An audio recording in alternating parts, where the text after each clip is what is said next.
Oh man, the traditional small business owner that we start working with started off as a practitioner, right? They were good at their craft, whatever that might end up being. They were a good plumber, they were a good electrician, they were good at construction, they were good at landscaping, whatever it was that they were good at, they were really good at it. And they were doing it with somebody else. And they realized that, hey, I want to create something on my own. And so they go out and create something on their own. And as they do that, the main goal first is to create income for themselves and their family to do the things that they want to do. And as people see how good they are at their craft, they continue to send additional clients their way, clients, customers, what have you. And the business takes off and it becomes more profitable. It grows.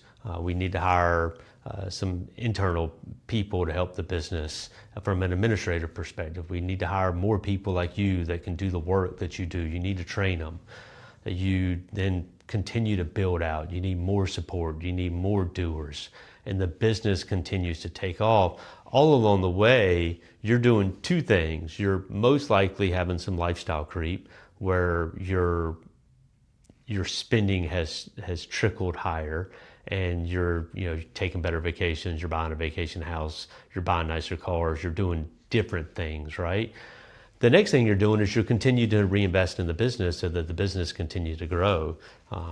And so as a result, you're not like the person, or our small business owner clients are not like the person who's at Bank of America or Wells Fargo or Duke Energy or any of the other large Fortune 500 companies here in the Southeast. What they're doing, those folks are plowing money after money after money into their 401k plan, whereas the small business owner is redeploying that capital right back into their business. And so our small business owners traditionally don't have large 401k balances, oftentimes don't have an IRA or a Roth IRA. The business continues to feed them. And so it's awesome because the business is a phenomenal economic instrument for them and for their family and really for their communities too. But where we really can start to have an impact with clients is understanding, hey, look, we know that we need to do this. We know that we need to do this. But we also know that in 10 years, you'd like to hang up the boots, so to speak. And so we've got to understand what does that look like, and then how do you create the best version of the business to fulfill the things that it needs to do today, but also start to fulfill the things that you needed to do in 10 years.